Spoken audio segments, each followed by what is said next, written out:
Hello everyone, welcome to the Ozark Outpost in Dixon, Missouri. This is Operation Frostbite, the United States, and the Kuomintang, July 36. The Americans currently have 4 major factories. So they're going to roll for jet fighters, heavy bombers, long-range aircraft, and strategic rockets. Now, you probably know I've chosen these 4 because these 4 are tied to a victory objective for the United States for technological superiority. So I'm going to try to advance them as far as I can and hopefully wrap them up at some point and get that victory point. Here we go. Okay, the 3s we know are out. The 7 needed to be an 8. So the only thing they got out of that was stage 1. Stage 1 of long-range aircraft. I was walking along and stubbed my toe on a bar stool under the table. So there's long-range aircraft, stage 1. Let me just show that to you there right quick. All right.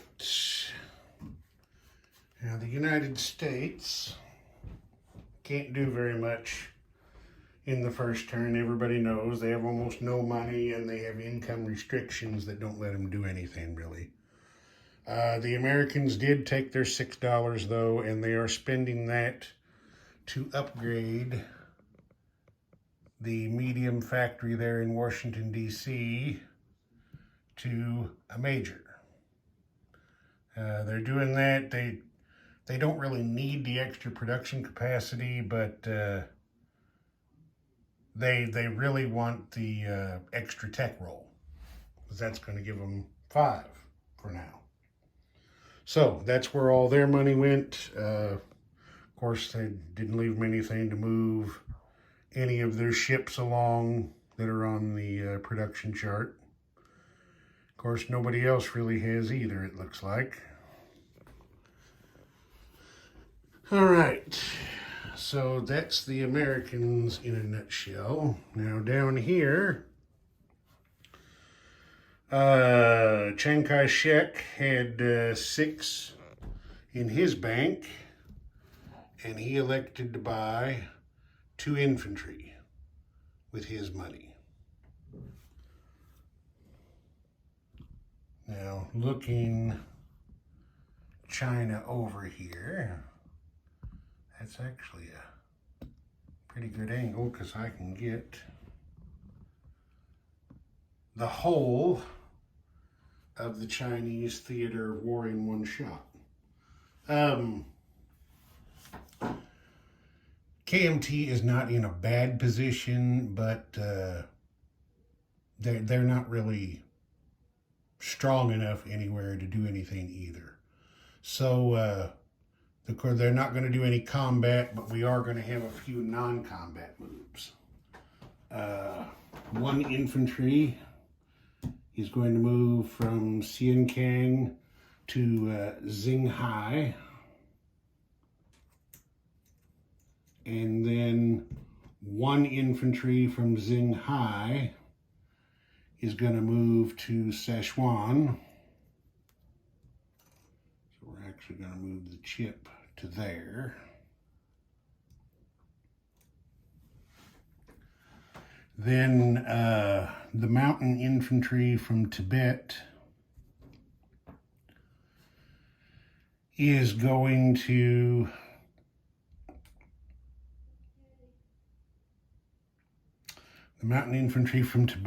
to move into Xinghai.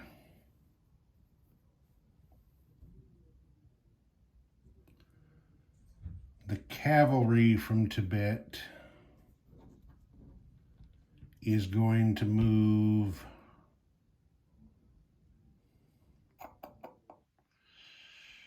the cavalry from Tibet he's going to move 2 spaces into Szechuan as well.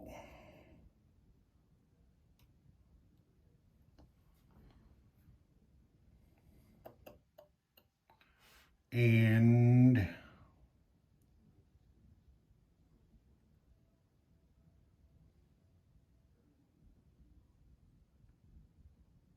that's going to do it for now. So, move on to place units. The 2 infantry that KMT bought are going to go here to Hunan. So I'll change that for a green chip.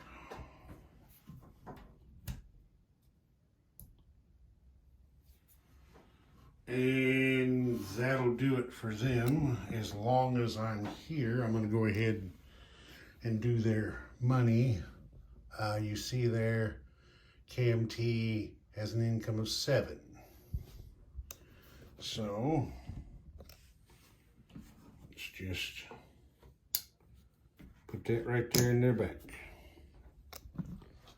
Now we'll come around this way. The United States can't really do any non-combat moves. I mean, nothing that's going to make any difference. I mean, what have I got there?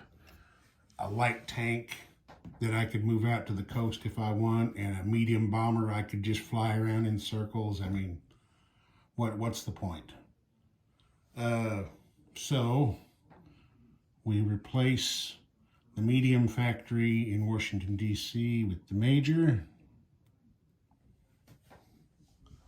We got that covered. And that's that. We go over here and look at the chart again. And you see there the Americans are at $11. Remember, they got the $5 increase from Japanese aggression in China.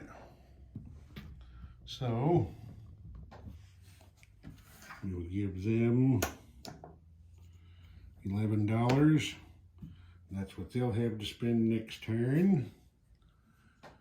And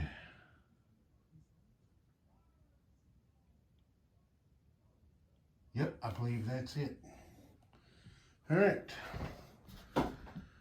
Your next visit will be to Mark the Sharks channel again for Germany, January 37. Now, I'm also going to tack on something I think I'm going to do since I'm going last. At the end of each calendar turn, I'm going to do a recap video to go over the highlights of the turn again to keep everybody abreast. Because I realize that some of these things, get spread out over a few days and it's easy to forget what has happened. So we'll try that to keep everybody in the know. Ozark Outpost, over and out.